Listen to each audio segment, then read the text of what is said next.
Hello, everyone. I am Ellen Sutter. I am taking over Queenie's blog, book talks and reviews, as she say, literary uh, ambassador. Again, I'm Ellen Sutter of ESP Presents and also Book Chat, where we bring page turners your way. Today, let's get started. I'm going to talk about my book, and thank you so much, Queenie, for allowing me to take over your page. The book that I talked about or read recently, it's a wonderful book. Hopefully, you can see it. It's called Taking Flight. And this book is by Michaela Duprince, and it is also by Elaine Duprince.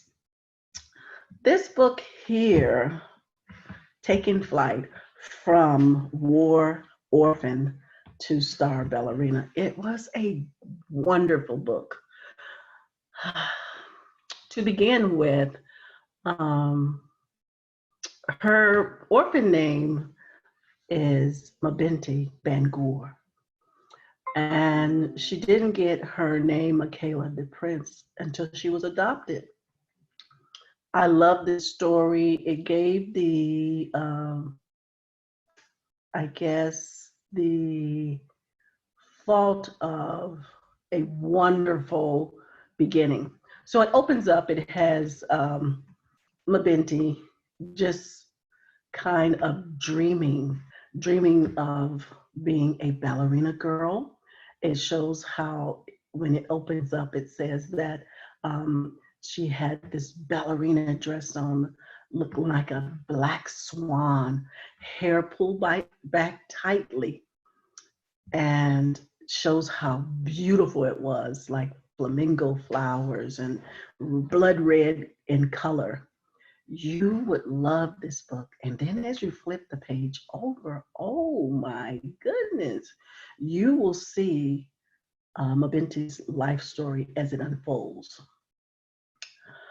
I must breathe in because this is a true story of Mabinti Bangur. So it goes to letting you know what's happening on the right and what's happening on the left. Mabinti, um, just about 3 or 4 years old. Her parents at this time, it's war going on. Her father is a loving father. Her mother is a loving mother, and the father, he works out um, at a factory like well, for diamonds and golds. That's what he does. And then you have his brother Abdullah, who is totally opposite of him. Abdullah is the type of man that he believed that women should stay in their place, that they have no voice, they should not be educated. Whereas you have Mabinti's father, who believed that a woman should be able to be educated, she should be able to do all these things. He oftentimes, Abdullah, he is who I'm speaking of, will tell his brother, you need to beat your wife, she is very spoiled.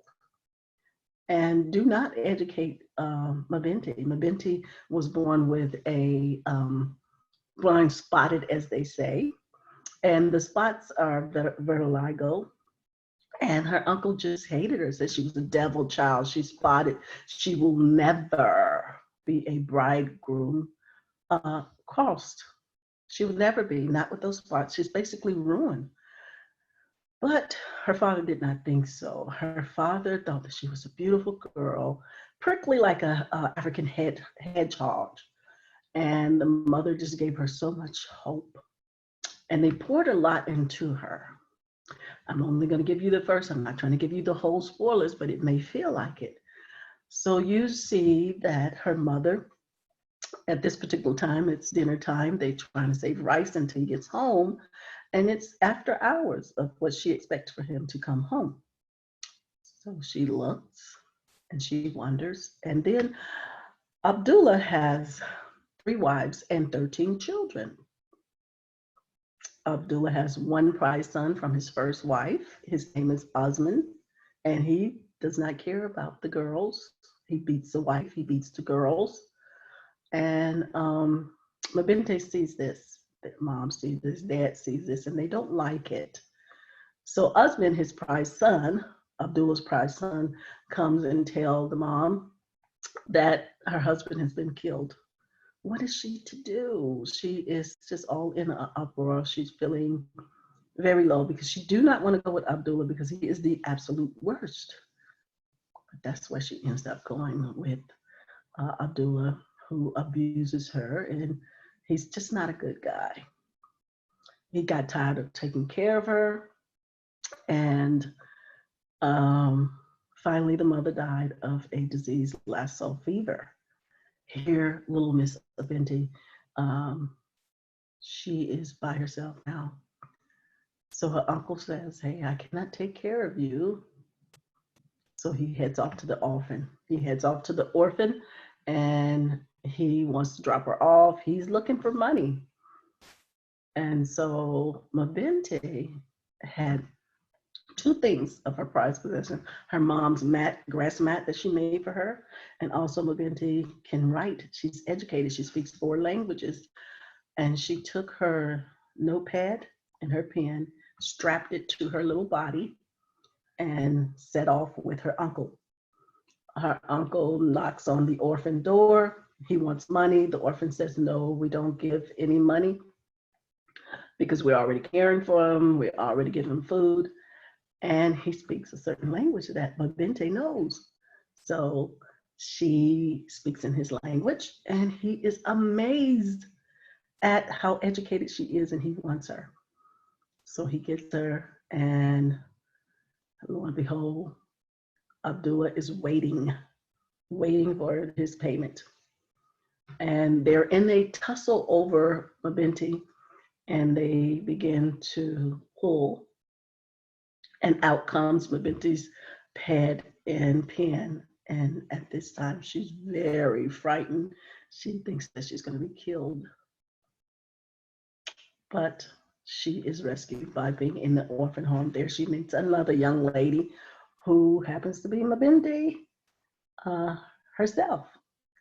But Mabinte Samad is her name, and they sat together. There's a lot of things that goes on in this story that you would be amazed that a little 4-year-old could have the strength that she has. I don't want to give the rest away, but there is a lot of stuff that she's faced with. And I believe personally, as a reader reading this book, that her parents, they poured a lot into her, and they just knew that she would make it. At 4, you'll see little Miss Mabinte Bangor. You'll see her strength at 4. You will see her strength.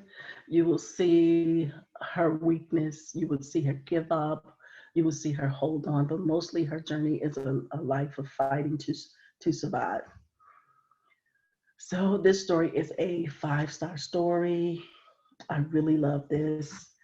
You did well, Michaela DePrince and Elaine DePrince. This is a 5-star book. If you guys want to read it, please do so. Get your tissue and you will enjoy this story.